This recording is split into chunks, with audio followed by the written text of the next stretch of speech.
So first thing to do is to check for seat size up. We will check for our environment for 360 degrees, looking for any hazard or dangerous things that could rise up in the event. So the scene is safe. I am Catherine Deliegue, first responder. Can I help? Yes. So ma'am, what happened to the patient? Okay. So now, I will check for responsiveness. Hey, sir, are you okay? Hey, sir, are you okay? Hey, sir, are you okay? The victim is unresponsive. Girl with the white shirt, please activate EMS with AED as I assess the victim. So now we will check for the airway. We will do the maximum head tilt chin lift. The mouth and nose are clear, no obstruction seen. Once done, we will check for breathing and circulation. For me to do that, I need to open the clothes of the patient to check for any bleeding.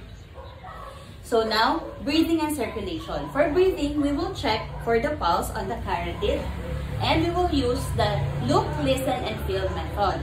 So we will look for the rise and fall of the chest, listen to the breathing of the patient, and then feel for the pulse, carotid pulse, for this method. Maximum head tilt, chin lift. Place your finger on the carotid pulse. Then listen. 1, 2, 3, 4, 5, 6, 7, 8, 9, 10. So negative pulse, negative breathing. Girl with the white shirt, please follow up the EMS and AED as I do CPR. So now in doing the CPR, we will do 30 compression and 2 ventilation.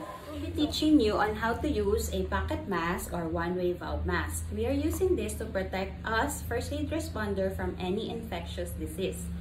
So now open it, then pop the dome. There you go, pop it out. Then as you can see, we do have here a triangular side and a flat side.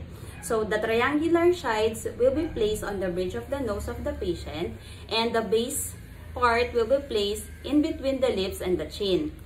So I'll be placing it on the bridge of the nose and then hold it out in between the lips and the chin.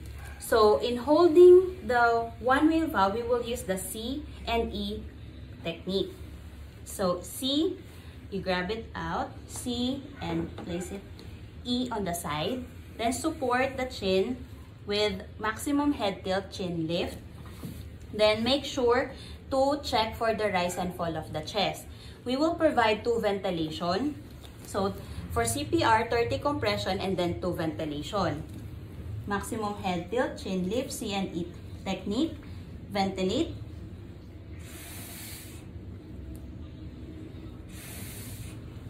There you go. So that is how we are using the one-way valve or pocket mask. So now we will be doing compression in CPR. We will always remember that the hand placement during CPR is crucial. We will first open the clothes of the patient just to check any form of bleeding. Now, for us to do compression, just remember center of the chest in line with the nipples.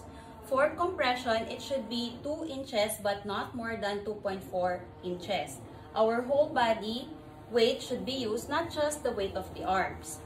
Now, we will be obliged to give 30 compression and 2 ventilation. We're aiming for 100 to 120 compression per minute.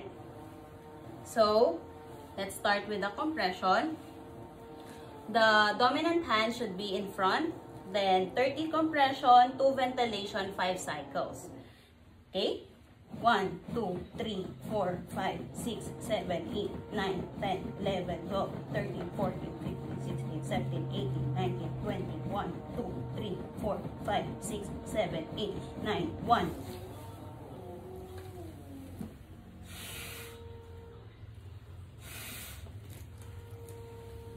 1, 2, 3, 4, 5, 6, 7, 8, 9, 10, 11, 12, 13, 14, 15, 16, 17, 18, 19, 20, 1, 2, 3, 4, 5, 6, 7, 8, 9, 2.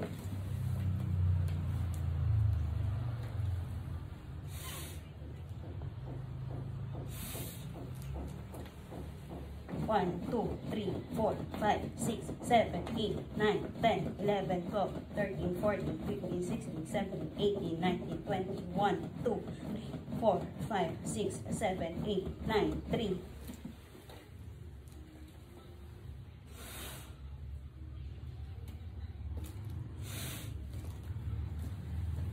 1, 2, 3, 4, 5, 6, 7, 8, 9, 10, 11, 12, 13, 14, 15, 16, 17, 18, 19, 20, 1, 2, 3, 4, 5, 6, 7, 8, 9, 4.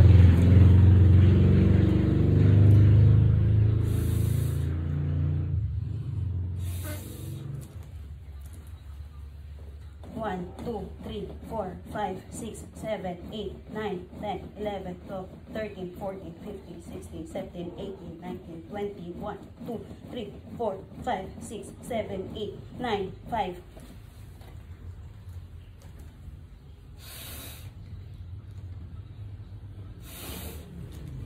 So after providing 5 cycles of 30 compression and 2 ventilation, we will now check the airway breathing circulation of the patient. LLF method, look, listen and feel, maximum head tilt. Carotid pulse, look at the chest area. Count to 10, 1, 2, 3, 4, 5, 6, 7, 8, 9, 10. Now there is a 2 result for this case. So 1, if the patient do have a positive pulse, however negative breathing, we will follow up with the EMS and continue with the rescue breathing. However, the second case, if the patient don't have a pulse nor breathing, so we will continue again doing the CPR. On my case, I identified that the patient do have a pulse already. However, he doesn't have breathing. So now, in that case, still I will follow up with the EMS. So positive pulse, negative breathing. Girl with the white shirt, please follow up EMS as I do rescue breathing. Now, for adult, in providing rescue breathing, we will provide maximum head tilt, chin lift, and then 24 breath per 2 minutes.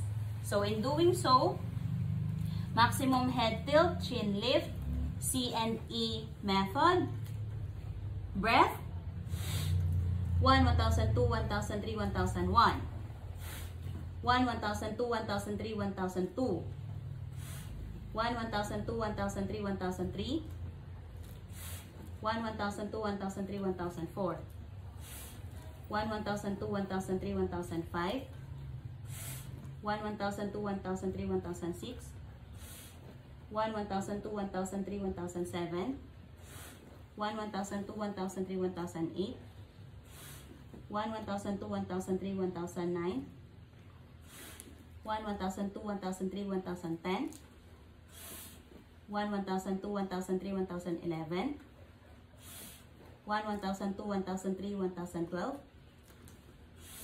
1, 1002, 1003, 1013, 1, 1002, 1003, 1014, 1, 1002, 1003, 1015, 1, 1002, 1003, 1016, 1, 1002, 1003, 1017, 1, 1002, 1003, 1018, 1, 1002, 1003, 1019, 1, 1002, 1003, 1020, 1, 1002, 1003, 1021, 1, 1002, 1003, 1022, 1, 1002, 1003, 1023, 1, 1002, 1003, 1024. So now we will check for the airway breathing circulation, LLF, maximum head tilt, chin lift, carotid pulse, 1, 2, 3, 4, 5, 6, 7, 8, 9, 10. So upon checking, the patient do have a pulse and also have breathing. Now, and the patient do have a positive pulse, positive breathing, we still follow up with the EMS so that there will be no complication later on. So now in doing recovery position, after CPR, we will place the patient on a recovery position. For adult, I'll be placing him. First, let's move the left arm upward. here. And then on the right arm, we will place it underneath his or her face. Okay, so supposedly like this.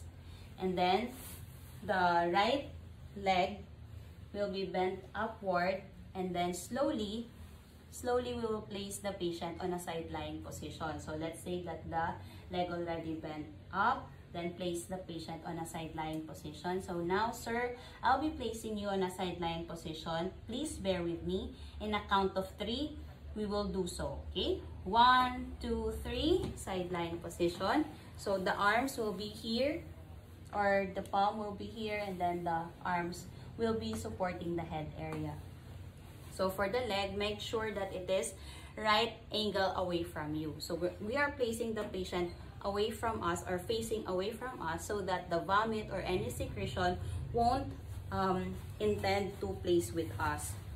So now, after CPR, sometimes or most of the time, patient do vomit or secrete liquids. So side-lying position will prevent patient on having choking. So now we will do the no blood, no decap with TLS. So no blood, then circular motion, we will check. No blood, no decap with TLS. Decap with TLS means no deformity, contusion, abrasion, puncture, burn, tenderness, laceration, and swelling. So those are the things we need to check on our patient. So for the head area, let's check. So no blood, no decap with TLS. Neck area, no blood, no decap with TLS. Shoulder, if it's intact, shoulder in, then check. Then circular motion to check if the back area is still intact. So no blood, no decap with TLS. Lower back, no blood, no decap with TLS, until we go forward with the lower extremity or the lower leg area. So after 5 minutes to 10 minutes, we will now place the patient on a supine position. So sir, please bear with me. We will now do the supine position. Okay, so in a count of 3, 1, 2, 3, go. So now, after placing the patient on a supine position, I will be alert on checking if the patient is still stable, and I will follow up with the emergency medical services and the ambulance. So while waiting for the ambulance, I will be attending to my patient's vital sign and ask for sample in OPQR-ST. So vital sign is necessary for me to identify if the patient is having a good oxygenation or in a stable state. So by vital sign, that includes blood pressure, temperature, if he or she is cold, then pulse rate, heart rate, then the respiratory rate, if he or she is feeling any pain.